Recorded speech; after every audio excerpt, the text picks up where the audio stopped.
자, 계시록 9장입니다. 오늘 8장에서는 네 천사, 그러니까 천사들의 나팔이 네 있었는데, 이제 천사 나팔을 불면서 이제 7나팔이 있죠.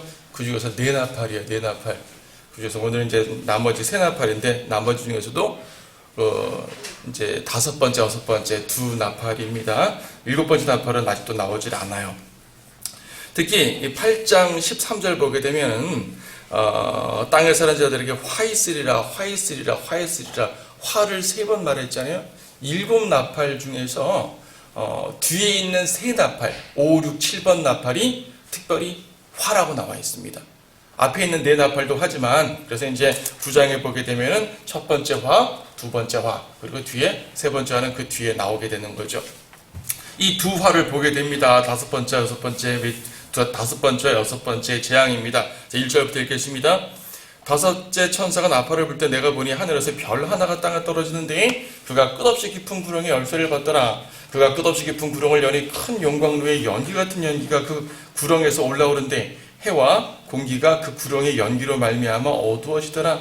또 그 연기에서 메뚜기들이 땅 위로 나왔는데 땅의 전갈들이 지닌 권세와 같은 권세를 받더라. 그들에게 명령이 내려지기를 땅의 풀이나 또 어떤 푸른 것이나 어떤 나무도 해치지 말고 다만 그들의 이마에 하나님의 인장으로 표시받지 아니한 사람들만 해치라고 하더라. 또 그들에게 명령이 내려지기를 그 사람들을 죽이지는 말고 오직 5달 동안 고통만 주라고 하는데 그 고통은 마치 전갈이 사람을 쏠 때의 고통과 같은 것이라. 그날들에는 사람들이 죽음을 구하여도 찾지 못할 것이요 또 죽으려고 애를 써도 죽음이 그들을 피하리라. 자, 대환란 때의 끔찍한 고통 중에 하나가 바로 이 5번째 나팔에 해당되는 이 메뚜기 재앙입니다. 일단 1절을 보게 되면요, 하늘에서 별이 하나 떨어졌대요. 그러니까 별이 떨어졌다니까 운석이 떨어진다 생각할 것이 아니라, 왜냐하면 이 별이 끝없이 깊은 구렁이 열쇠를 받았다 그러고요, 2절에서는 구렁을 연다 그래요. 그러니까 별이 열 수가 없잖아요. 이건 어떤 존재라고요? 인격적 존재라고요. 성경에 보게 되면 천사를 별이라고 말하는 부분이 꽤 많기 때문에 이 경우도 천사라고 보면 되죠. 그런데요, 이 별을 천사라고 보는 것에 대해서는 누구도 이견이 없어요. 모두가 이견이 없이 다 해석을 하는데, 문제는 뭐냐면은 별이 떨어졌다고 말하니까 천사가 떨어졌다, 그러니까 사탄이 떨어진 것 같지 않아요? 그래서 이 별을 악한 존재의 천사, 악한 천사냐, 선한 천사냐, 하나님이 직접 부리는 하나님의 종으로서의 천사냐, 아니면 사탄의 천사냐, 혹은 사탄 자신이냐, 이러한 그 논란이 많이 있어요. 끝없이 깊은 구렁을 연다고 하니까 뒤에 보게 되면 또 어디에요? 11절에서도 끝없이 깊은 구렁의 천사라는 말이 나오고, 아폴론, 그러니까 이 아바돈, 아폴론이라고 말하니까 하늘로 떨어진 별이 이 사탄을 말하는구나 라고 생각하는 분들도 많이 있습니다. 근데 왜 그렇게 되면 이제 어색하냐면은, 이 사탄이 끝없이 그 구렁에 열쇠가 있었으면 진작 나오고 들어오고 지 마음대로 할 거 아니겠어요? 그렇죠? 근데 그것이 아니란 얘기죠. 지금 하나님께서 특별하게 열어줘야만 열게 그 속에 있는 존재들이 나오게 된단 말입니다. 이것은 이 떨어졌다는 표현 때문에 사탄이라고 볼 필요 없는 것은, 묘사가 지금 별이라고 묘사됐기 때문에 떨어졌다고 표현하는 거죠. 천사라고 말하면 내려왔다고 표현하겠죠. 그렇죠? 별이 내려왔다 말하면 어색하잖아요. 그건 표현 방식이에요. 저 뒤에 20장 말씀 보세요. 20장 말씀 보게 되면 20장 1절, 또 내가 보니 한 천사가, 이번엔 천사라고 말하네요, 하늘에서 내려오는데, 여기서 천사가 내려왔다 말하죠. 그의 손에는 끝없이 깊은 구렁이 열쇠와 큰 사슬을 가졌더라. 열쇠를 가졌단 말이 똑같지 않아요 지금? 그렇죠. 그리고 계시록 20장에서는 그 용을 잡았어요. 용은 마귀 사탄입니다. 사탄을 끝없이 구렁에 다시 쳐놓고 묶어버립니다. 닫아버립니다. 그러니까 지금 이 9장에서는 끝없이 깊은 구렁에 열쇠로 이 문을 열었고, 20장에서는 닫았어요. 20장에서는 이 천사가 사탄일 일이 없잖아요.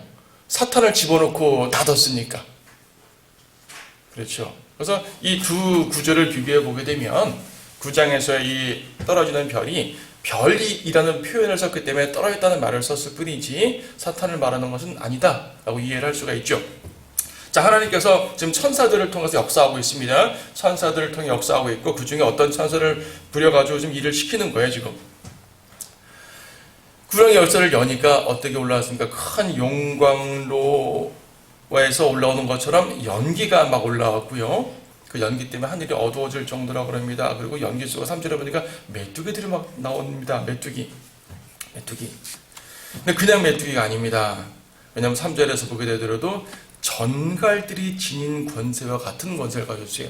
메뚜기에게 전갈의 권세라, 전갈의 권세라고 표현을 쓰지만 전갈의 힘입니다. 전갈의 그런 그 작용이죠. 전갈이 쏘는 그 작용. 전갈이 쏘게 되면 이 몸에 고통을 당하잖아요. 그러한 전갈의 권세를 말하는 거죠. 전갈과 같은 고통을 주는 메뚜기들. 일반 메뚜기가 분명히 아닙니다. 일반 메뚜기가 아니에요. 자, 이 메뚜기들에 대해서 7절부터 10절에 좀 더 자세하게 언급하죠. 또 그 메뚜기들의 모양은 전쟁을 위하여 준비한 말들 같고 그 머리에는 금면류관 같은 것이 있었으며 그 얼굴은 사람의 얼굴 같대요. 메뚜기 자체는 지금 말처럼 생겼는데 머리에 금면류관, 금관을 썼고요. 사람의 얼굴이 있고 8절에 보게 되면 머리카락은 여자들의 머리카락처럼 길단 말이겠죠. 예. 그 이빨은 사자 이빨 같고 메뚜기에게 이런 표현을 쓰는 건 참 어색합니다만 그런 메뚜기라고 말해요. 9절에서는 그들의 흉배는 철 흉배 같고 갑옷 입은 모습 같단 말이죠. 철갑옷. 날개 소리는 전쟁터로 달려가는 많은 말들이 끄는 병거 소리 같더라. 병거. 앞에서 7절에서도 말 같다 그랬고 여기는 병거 소리 같다 그랬습니다. 그러니까 엄청난 군대라는 말이죠. 그리고 10절에서도 앞에 5절처럼 4절 5절처럼 전갈과 같은 꼬리가 있다고 말하고 있고요. 그들의 꼬리에는 쏘는 침이 있다. 5달 동안 사람을 친다는 말이 10절에도 나오고 5절에도 나옵니다. 이 메뚜기는 도대체 무슨 메뚜기냐? 이것은요, 초자연적인 모습을 한 실제적 괴물이라고 보는 게 맞아요. 이것은 상징적인 표현을 사람들이 자꾸 해석을 해가지고 이 메뚜기 전쟁터에 있는 군사 같다고 말하니까 어떤 역사상 어떤 전쟁을 말하는구나 라고 생각할 수 있지만 여기 보게 되면 5달 동안 사람을 죽이지 말고 고통만 주라고 그랬거든요. 전쟁이라면 사람이 죽지 않을 리가 없어요. 일반적 전쟁이라면 아무리 소규모 전쟁이라도 전쟁은 사람은 죽게 되는데 5절에 보니까 사람들을 죽이지는 말고 고통만 주라고 말하고 있습니다. 사람들은 상징적으로 많이 생각을 합니다. 근데 메뚜기라는 것은 그냥 기본적으로 하나님의 심판의 도구입니다. 곤충의 재앙, 그렇죠? 출애굽 때 이집트에서도 곤충의 재앙이 있었죠. 이때도 메뚜기가 올라왔습니다. 메뚜기가 정말요, 이제 최근에도 아프리카 어느 지역들 보면 메뚜기 때문에 많은 이제 식물들이 다 죽었다는 이런 얘기 종종 뉴스에도 나왔는데 자료 화면들 보게 되면 그 메뚜기라는 것이 그냥 소규모가 아니라 정말로 하늘을 까맣게 덮을 만큼 거대한 메뚜기띠요. 그 메뚜기띠가 휩쓸고 지나가게 되면요, 산초초목이 다 쉬운 말로 박살나는 거죠. 특히 농작물이 박살나요. 특히 이제 이집트 그 출애굽기 상황 보게 되면은 우박이라든지 이런 것들 통해서 이미 하나님께서 농작물을 다 망가뜨렸거든요. 근데 그 메뚜기 떼 가지고 그나마 남아있는 것들 다 쓸어버리는 겁니다. 엄청난 재앙이죠. 그리고 어떤 사람이라든지 어떤 커다란 동물이 오게 되면은 맞서 싸울 수가 있어요. 근데 조그만 곤충들이 떼를 몰려오게 되면 맞서 싸울 수가 없습니다. 이건 정말 하나님께서만 할 수 있는 엄청난 재앙이에요. 재앙.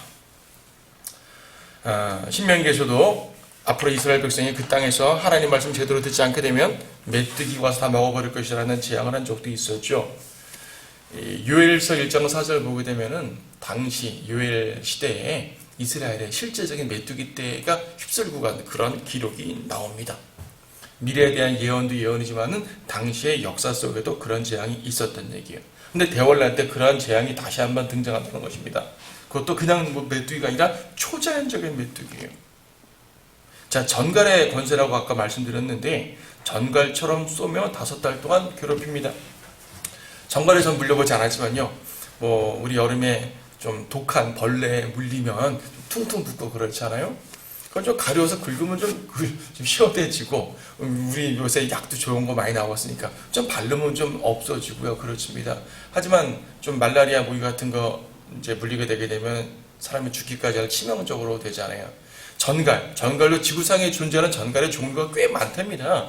그 중에서는 이제 이 이집트 지역, 광야 지역에서 있는 전갈이 가장 이 독종이라고 하는데, 그런 전갈을 맞게 되면은 퉁퉁 붓고 신경계가 마비되고 목이 붓고 숨을 쉴 수 없을 정도로 붓기도 하면서 몸이 가렵고, 뭐 오늘날 코로나 말하는 것 같은 것 이상으로 고통을 받죠. 근데 죽지도 못한대요. 사람들이 죽으려고 힘쓰지만 죽지도 못한다고 말할 정도입니다. 엄청난 재앙이죠. 5달이라고 그랬습니다. 이 5달을 또 사람들이 억지로 해석을 합니다. 하루가 1년이니까 5달이면 150일, 그럼 150년. 그럼 150년이 말하는 것이 무엇일까? 근데 이렇게 말하는 사람들은요, 대부분 대환란을 미래로 보지 않는 사람들이에요. 대환란을 미래로 보게 되면 대환란은 기껏해야 7년인데 7년 이상 가는 날짜가 나올 수가 없지 않습니까? 그런데 뭐 이 100년, 뭐 150년, 2000년, 1500년 이렇게 성경에 나온 숫자들을 막 억지로 해가지고 뭐 1260일 거래가 1260년 이러면 그 연대를 교회사 기간에 어떤 거로 자꾸 추정을 하는 거예요. 나폴레옹으로 추정하기도 하고, 교황 뭐 이렇게 그레고리 7세로 추정하기도 하고, 누구를 추정하기도 하고, 다 쓸데없는 얘기들입니다. 문제적인 5달이에요. 5달. 여러분, 코로나를 2년 이상 겪다 보니까 5달이 아무것도 아닌 것 같죠? 아무것도 아닌 게 아닙니다. 지금 우리 코로나 이 시대에 살면서 어떤 사람들은 가볍게 지나가고 걸리지 않기도 하지만 어떤 사람들은 꽤 위중하게 걸렸잖아요. 그 꽤 위중하게 걸린 상태로 죽을 것 같이 위중하게 걸린 상태로 5달이라는 얘기죠. 엄청나죠. 저도 지난번에 코로나 관련해서 병원에 한번 갔더니 병원에서 사람이 죽어나가는 걸 봤어요. 코로나 때문에 와가지고 죽어나가는 사람을 봤거든요. 예, 그런 일들이 비일비재합니다. 근데 여기서는 죽지도 않고 고통만 받는다고 그래요. 5달 동안. 여러분, 5달이라는 얘기는 후 3년 반이 3년 반 아닙니까? 3년 반 중에 5달이면 뭐 6개월 쳐가지고 3년 반 중에 6개월에 해당되는 그만큼이에요. 지금 이런 고통이 지금 시작됐는데, 앞에 첫 번째부터 네 번째까지 천사가 말할 때도 엄청난 재앙이긴 했지만, 지금 특별히 첫 번째 화, 두 번째 화, 세 번째 화라고 말할 정도로 극심한 환란이라는 것을 우리에게 보여주고 있습니다. 죽지 않고 고통만 받기에 결코 짧은 기간이 아닙니다. 그 11절 보게 되면, 또 그들에게는 자기들을 다스리는 왕이 있으니 끝없이 깊은 구름의 천사요, 그의 이름은 히브리어로 아버돈이며 헬라어로 그의 이름은 아폴로온이더라. 한 가지 화는 지나갔으나 보라, 아직도 이후에 2가지 화가 더 오리라 라고 말합니다.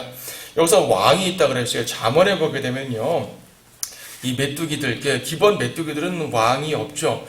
잠언에 보게 되면 메뚜기들은 왕이 없으나 앞으로 나아간다고 말해요. 근데 잠언 30장 27절이에요. 메뚜기는 왕이 없으나 앞으로 나아갈 수 있습니다. 때를 지어 나아가죠. 근데 여기서 왕이 있다고 말해요. 일반적인 메뚜기가 아니라는 것을 다시 한번 보여줍니다. 근데 그 왕이 누구냐면은 끝없이 깊은 구름의 천사예요. 서두에도 말씀드렸던 것처럼 끝없이 깊은 구름의 천사라니까 1절에 있는 것처럼 하늘에 떨어지는 별이 아닌가, 같은 존재로 아닌가라고 생각하지만 그것은 아니라고 말씀드렸습니다. 여기서 끝없이 깊은 구름의 천사라는 말은요, 쉽게 말해 끝없이 깊은 구름의 왕이란 말이에요. 이곳에 있는 왕이란 말이죠. 왕이라고 해서 다스린다 뭐 그런 것보다도 뭐 그 고통 속에서 다스려봤자 어떤 다스림이 있겠습니까? 같이 고통받는 존재일 수 있는데요. 자, 그보다는 끝없이 깊은 구름을 대표하는 그 특별한 존재예요. 그 존재의 이름이 뭐라고요? 히브리어로는 아바돈, 헬라어로 아폴로온. 아바돈이나 아폴로이나 같은 말인데 이것은 멸망이라는 뜻입니다. 멸망. 그러니까 멸망의 화신인 거죠, 이 존재는. 근데 성경에 보게 되면 멸망의 화신이 한 명 있었어요. 예수님 시대에 멸망의 화신이 누구냐면은, 여러분 요한복음 17장 12절 말씀 보십시오. 요한복음 17장 12절 말씀 보시게 되면 네. 내가 그들과 함께 세상에 있었을 때는 아버지의 이름으로 그들을 지켰나이다. 아버지께서 내게 주신 그들을 내가 지키었고 멸망의 아들 외에는 그들 중 아무도 잃어버리지 아니하였으니 라고 말합니다. 지금 예수님께서 제자들을 챙기는 과정에서 멸망의 아들 외에는 한 명도 잃어버리지 않았습니다. 그러면 예수님의 제자로 있다가 떨어져 나간, 즉 예수님이 챙길 수 없었던 그 존재가 누굽니까? 유다 이스카리ot이에요. 배반자 유다입니다. 그 유다를 가리켜서 뭐라고 표현하냐면 멸망의 아들이라고 표현을 하죠. 같은 용어가 데살로니가 후서 2장에 한 번 더 나옵니다. 데살로니가 후서 2장 3절 말씀 보시게 되면 데살로니가 후서 2장 3절 아무도 어떤 모양으로든지 너희를 미혹하지 못하게 하라. 이는 먼저 배교하는 일이 이르지 않고 또 그 주의 사람 곧 멸망의 아들이 나타나지 않고서는 그날이 오지 아니함이라. 대환란과 재림을 말씀하심에 있어서 멸망의 아들이 그리스도보다 먼저 나타난다고 말씀하고 있는 겁니다. 지금 멸망의 아들 같은 용어 썼어요. 똑같이 헬라어도 똑같고 영어도 똑같고 한국도 똑같아요. 지금 멸망의 아들 누굽니까? 유다 이스카리ot이 멸망의 아들이라고 말하게 되면 어떤 멸망이라는 인격적 존재가 나왔다는 말이 아니잖아요. 멸망 자체의 화신이라는 말입니다. 그렇죠. 멸망의 아들. 나는 승리의 아들이야 라고 말하면 승리라는 존재가 나를 낳았단 말이 아니잖아요. 우리 이제 언어라는 표현 속에서. 그렇죠. 멸망의 아들이라는 말은 유다의 아버지 이름이 멸망이란 말이 아니라 멸망의 화신이란 말이에요. 쉽게 말해서. 근데 그 이름이 뭡니까? 아바돈 아폴론. 멸망이라는 이름이 딱 등장했어요. 그리고 아닌 게 아니라요. 유다는 죽어서 일반 지옥 간 게 아니라 끝없이 깊은 구렁에 갔다고 이해를 하시면 됩니다.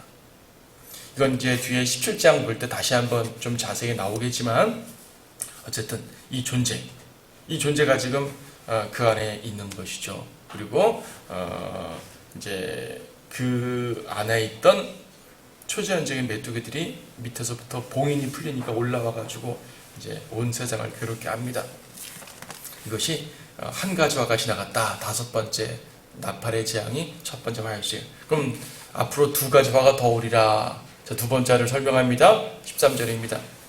6째 천사가 나팔을 불 때 내가 들으니 하나님 앞에 있는 금제단의 넷불에서 한 음성이 나는데 나팔을 가진 6째 천사에게 말하기를 큰 강 유프라테스에 결박하여 놓은 4천사를 풀어주라고 하니 그 4천사가 풀려나더라. 그들은 사람들의 3분의 1을 죽이려고 그 연, 월, 일시를 위하여 예배해둔 자들이라. 기병대에 수는 2억이니 내가 그들의 숫자를 들었노라. 또 내가 환상 가운데 말들과 그 위에 탄 자들을 보았는데 그들은 불과 제신수와 유황으로 된 흉배를 지녔으며 말들의 머리는 사자들의 머리 같고 그들의 입에서는 불과 연기와 유황이 나오더라. 이 3가지 즉 그들의 입에서 나오는 불과 연기와 유황으로 말미암아 사람들의 3분의 1이 죽더라. 그것들의 힘은 그들의 입과 꼬리에 있으니 이는 그들의 꼬리가 뱀 같고 머리가 달렸으며 그것으로 상하게 함이더라. 또 다른 이상한 물체가 나옵니다. 존재가 나옵니다. 그 존재는 바로 기병대예요. 자, 6번째 천사가 나팔을 불었습니다. 근데 보면은 다른 천사들에게 한 거랑 좀 다른 표현이 나옵니다. 다른 천사는 나팔을 불었어요. 그냥 나팔을 부니까 어떤 일이 벌어졌어요. 근데 여기서 보게 되면 6째 천사가 나팔을 부니까 하나님 앞에 있는 금제단의 넷불에서 하나님 제단 앞에서 한 음성이 나옵니다. 누구에게 말합니까? 이 6째 천사에게 말해요. 6째 천사에게 무슨 일을 시켜요, 지금. 앞에 5 천사들에게는 그런 말이 없었어요. 근데 나팔을 부니까 어떤 일이 펑 터졌습니다. 근데 이번에는 이 6번째 천사에게 나팔을 분 다음에 뭘 또 시켜요. 뭘 시키냐면은 큰 강 유프라테스에 결박하여 놓은 4천사를 풀어주라 그럽니다. 자, 4천사. 유프라테스에 결박해 놓았다고 합니다. 이 사람들은 어떤 천사들이냐면은 사람들을 3분의 1을 죽이려고 예비된 자라고 말하죠. 3분의 1. 심판을 수행하기 위해 준비된 천사들입니다. 그런데 여기 보게 되면 연, 월, 일, 시 위해 예비해 둔다 그러죠. 이것은 뭐냐면 한 해, 한 달, 한 날, 한 시를 위해 예비했다는 말이에요. 무슨 말인가 하니 3분의 1을 주님에 있어서 한 날, 한 시에 벌어진 일이란 말이에요. 앞에는 5달 동안 죽지 않고 고통만 주었는데 이번엔 한 날, 한 시에 엄청난 대살육이 벌어지는 거죠. 엄청나죠. 전쟁과 뒤에 보면 기병대란 말 나오니까 군대를 말하는 거 아니겠습니까? 전쟁이에요, 전쟁. 그리고 보게 되면 이제 발원지가 어딥니까? 큰 강 유프라테스. 유프라테스가 지금 이 천사들의 재앙이 나오는 발원지입니다. 그런데 네 천사라고 그랬어요. 보통 넷이라고 하게 되면 땅의 사방과 연관돼서 이해를 합니다. 그럼 뭐냐면은 지금 이 전쟁의 발원지는 유프라테스지만은 전 세계로 퍼질 전쟁이라고 생각할 수가 있겠죠. 이걸 전쟁이라고 우리가 이해를 하게 된다면요. 그러면 엄청난 세계대전이 되겠죠. 이 기병대 숫자를 2억이라고 말합니다. 근데 갑자기 지금 기병대가 툭 튀어나왔어요. 13, 14, 15절에서 기병대와 연관된 말이 전혀 없었는데 갑자기 기병대의 수는 2억이니 이게 왜 갑자기 기병대가 왜 튀어나왔을까? 그건 17절 바로 뒤에 이어지는 구절을 통해서 이해가 되는 거죠. 아, 내가 환상 가운데 봤는데 말들과 그 위에 탄 자들이 있었구나. 그 기병대는 이제 이 뒤 구절로 소급이 되는 겁니다. 말과 그 위에 탄 자들. 앞에서 본 것처럼 유프라테스강. 근데 계시록 보게 되면 유프라테스강과 연관돼서 재앙에 등장하는 게 한 번 더 나오는데 16장 12절이에요. 16장 12절 보니까 이번에는 호리병 재앙이거든요. 7 나팔이 끝나면 7 호리병이 또 나옵니다. 자, 16장 12절 여섯 번째 천사가 자기 호리병을 큰 강 유프라테스에 쏟으니 강물이 말라버려서 동방의 왕들의 길이 예비됐다라고 그랬어요. 유프라테스 강물이 말라서 동방에서 오는 왕들의 길이 예비되었다. 자, 이런 거죠. 유프라테스 강은 꽤 큰 강입니다. 그래서 이 강이 마르지 않으면은 이 통과해서 오기가 힘들어요. 그래서 강이 말랐다는 얘기는 동방에서 오는 이 수많은 왕들이 서쪽으로 쳐들어갈 수 있다는 말입니다. 여기서 말하는 서쪽이 어딜까요? 유프라테스를 건너가는 쳐들어가는 이 서쪽이 어딜까요? 유프라테스를 건너게 되면요, 오늘날 이라크를 지나게 되고요. 그 다음에 시리아, 요르단을 지나서 이스라엘 가게 됩니다. 뭐 궁극적으로 시리아나 요르단이나 이라크를 친다는 말은 아니지 않겠습니까? 이스라엘을 치러 가는 거죠. 이스라엘 치러. 근데 이상하지 않아요? 현대전에서 말입니다. 현대전에서 강물이 말랐다고 유리해지는 거 없어요. 고대 말 타고 타는 전쟁이라면은 강물이 막혀있을 때 배를 타고 한참 건너야 되는 것이고 또 이렇게 그래서 옛날 느부갓네살 같은 아시리아나 바빌론 같은 나라들의 전쟁할 때는 상류로 쭉 올라갔어요. 상류로 쭉 올라가가지고 이제 터키 지역, 하란 지역에서 내려왔단 말입니다. 성경에서 보게 되면 북쪽에서 뭐 끌릉감하고 온다 이런 말 나오잖아요. 예레미야, 에스가 이런 데 보게 되면 북쪽으로부터 이제 재앙이 내려온단 말이에요. 사람들 북쪽 하니까 자꾸 러시아만 말하는데 사실은 동방에서 오는 바빌론이 북쪽을 통해 내려오는 경우가 구약에는 상당히 많이 있었습니다. 물론 곡과 마곡하니까 러시아를 말하기도 하지만은 모든 부분들을 다 그렇게만 볼 수는 없어요. 옛날에 그랬었습니다. 그리고 옛날에는 왜 자꾸 강물을 타면서 위로 상류로 올라갔다 내려왔냐 하면 유프라테스를 건너봤자 사막이거든요. 바빌론에서 유프라테스 건너봤자 이스라엘로 직선거리로 오지 못해요. 아라비아 사막이 있기 때문에 항상 북쪽으로 갔다 옵니다. 그러므로 유프라테스 강이 마르니까 비로소 동방의 왕들이 쳐들어왔다는 말은 강 자체가 어떤 제약을 가져왔다는 말은 아니에요. 현대전에서 강이 뭐가 문제입니까? 비행기를 날아가면 되죠. 로켓 쏴버리면 되는 거죠. 그렇죠? 이것은 하나님께서 의도적으로 막았다는 얘기입니다. 지금 앞에서 네 천사가 막았다 그러는 거죠. 어떤 뭐 특별한 일을 막았단 말입니다. 그리고 그 막은 것이 풀리니까 드디어 전쟁이 난다는 말이죠. 그런데 여러분 16장에 있는 유프라테스 사건과 십자가의 유프라테스 사건이, 9장의 유프라테스 사건이 사실 같은 것은 아닌 걸로 보여져요. 왜냐하면 16장에서 말하는 유프라테스 강이 말라서 동방의 왕들이 왔다 라는 말은요, 16장 12절 읽었죠. 이어지는 내용은 16절에 보게 되면 그가 그들을 히브리어로 아마겟돈이라고 하는 한 곳에 모으니라고 말합니다. 16장에서 유프라테스 강을 마르게 하고 동방의 왕들이 이스라엘로 쳐들어가는 것은 아마겟돈 전쟁이에요. 아마겟돈 전쟁은 계시록 19장에서 주님의 재림의 전쟁이죠. 그렇죠.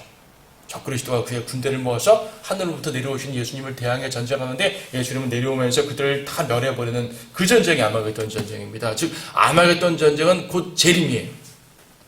재림을 연구하는 그런 상황을 보여주는 겁니다. 그렇죠. 그런데 9장에 있는 유프라테스에 관련된 상황은 좀 달라요. 여기서는요 3분의 1이 죽습니다.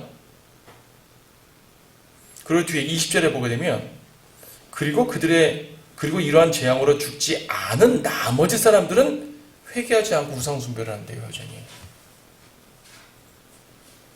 이건 아마겟돈 전쟁이 아닌 거죠. 아마겟돈 전쟁이면 회개하지 않고 계속 우상숭배하고 계속 죄를 짓는다?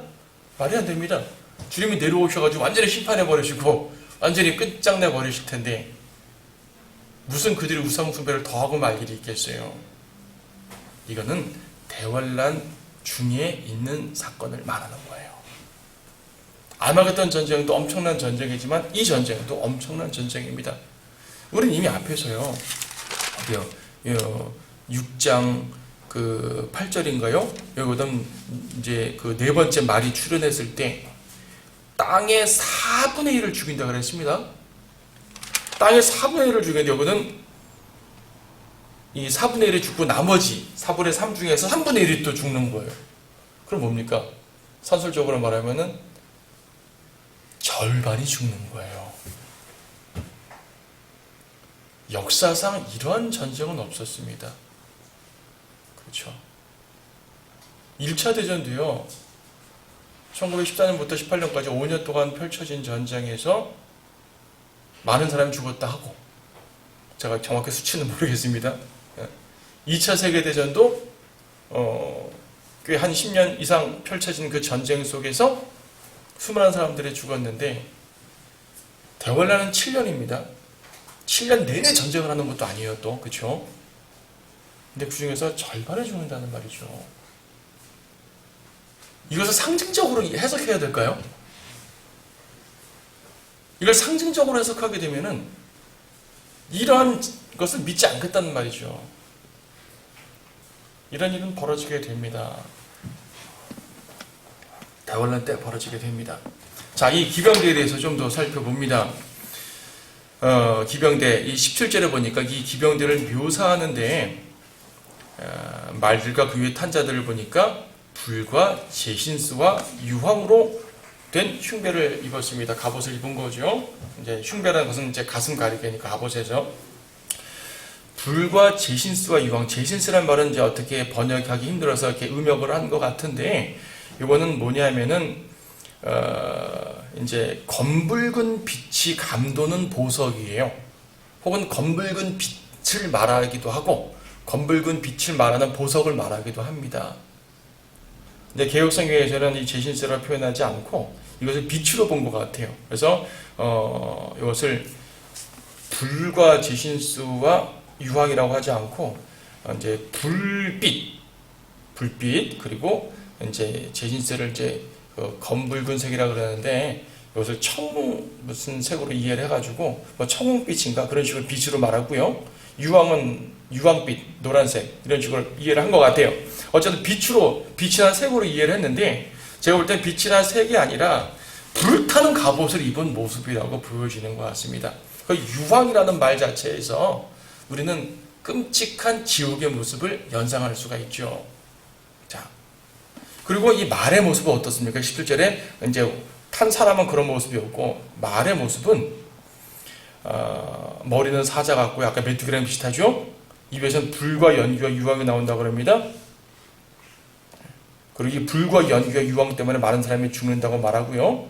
19절에는 그들의 입과 꼬리가 더 중요한데, 입에서는 불과 연기와 유황으로 사람을 죽이는 거고, 꼬리에서는 뱀 같고 머리가 달렸으면 그것을 상하게 하더라. 이 머리와 뱀을 통해서, 입과 꼬리를 통해서 이제 뭔가 나오게 된단 말이죠.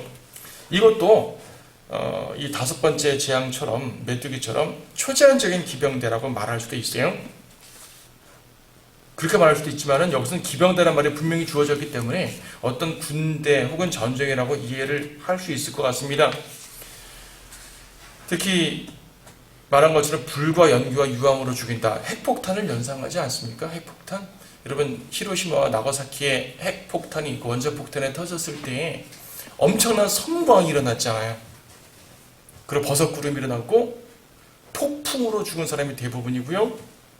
그리고 그 위에 낙진 때문에 더 많은 사람들이 계속적으로 고통을 당하죠. 그러니까 그 한 날 죽은 사람도 엄청나고 그 후유증으로 죽은 사람들도 엄청난 거예요. 그러니까 이것은 대화를 떠든 특별한 전쟁이라고 하게 되면 그렇게 이해할 수 있습니다. 한 날 한시에 죽인다고 하니까 엄청난 폭발, 엄청난 전쟁으로 그 당일에 상당히 많은 사람이 죽었을 거예요. 그리고 그 이후에 펼쳐지는 그 연기와 하여튼 불과 연기와 유황 이런 것들이 계속적으로 전쟁 이후에 나올 거 아니겠어요? 그러니까 원자폭탄 터진 이후에 계속적으로 항상 오랫동안 이 펼쳐졌던 것처럼 그런 식으로 해가지고 다 죽는 게 3분의 1 정도가 되는 걸로 여겨지는 거예요. 어쨌든 이것은 대환란때 펼쳐질 전쟁입니다. 여러분, 이 전쟁에 안 들어갑니다. 난 지금 휴거될 믿음까지는 없고요. 대환란 때 남게 되면 내가 열심히 믿어가지고 믿음을 지키고 순교하면서까지 그때 구원 받을게요. 이건 말도 안 되는 소리예요. 이런 상태에서 산다고요? 그 전에 휴가돼야 돼요. 더 끔찍한 일이 뭐냐면 20절, 21절입니다. 그리고 이러한 재앙으로 죽지 않은 나머지 사람들은 자기들의 손으로 행한 행실을 여전히 회개하지 않고 마귀들과 보지도 듣지도 걷지도 못하는 금, 은, 동, 돌과 나무로 된 우상들에게 경배하기를 그치지 아니하며 또 자기들의 살인과 마술과 음행과 도둑질을 회개하지 아니하더라 그랬습니다.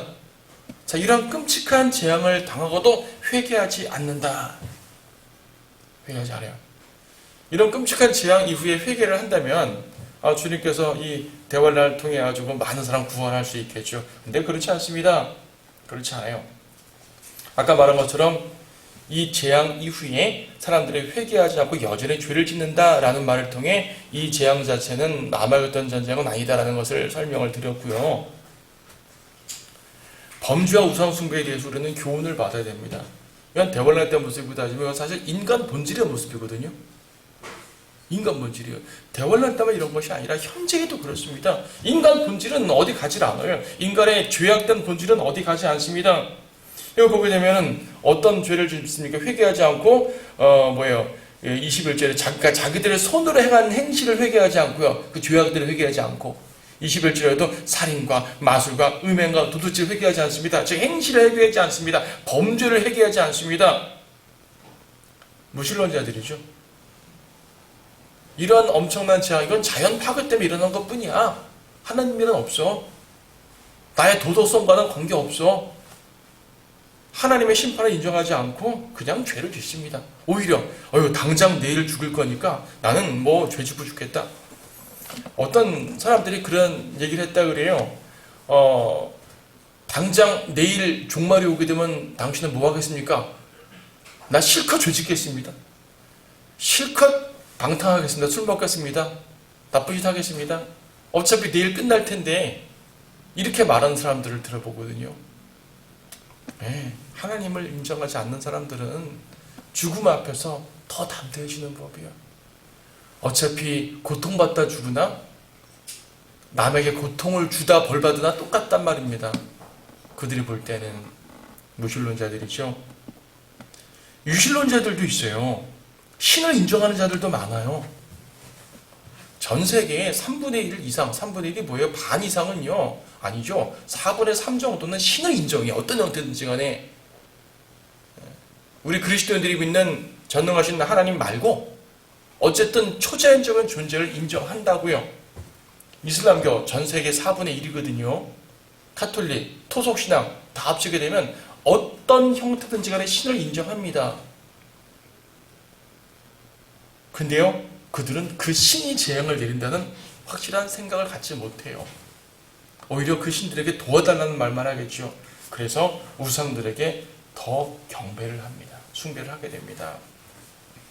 해결책을 우상들에게서 찾는 자들, 직접적인 금은동 우상에게도 찾지만요, 자기의 지식이 신이 되고 자기의 돈이 신이 되고 자기의 뭐 이런 배경이 신이 되어서 그 신들에게 해결책을 찾는 자들입니다.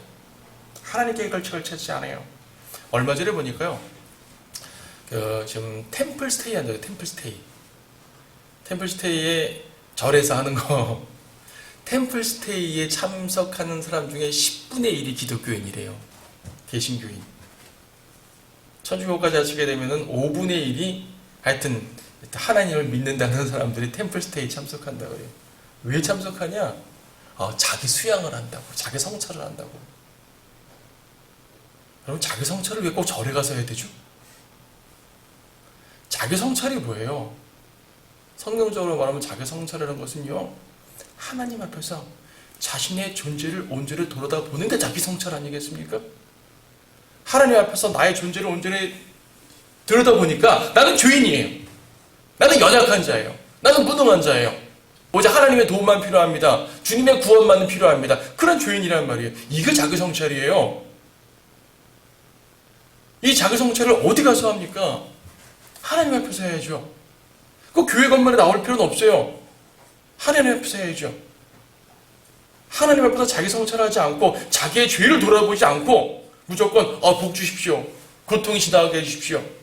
이거는 비록 이방신들 믿는 사람들뿐 아니라 기독교인들도 마찬가지입니다.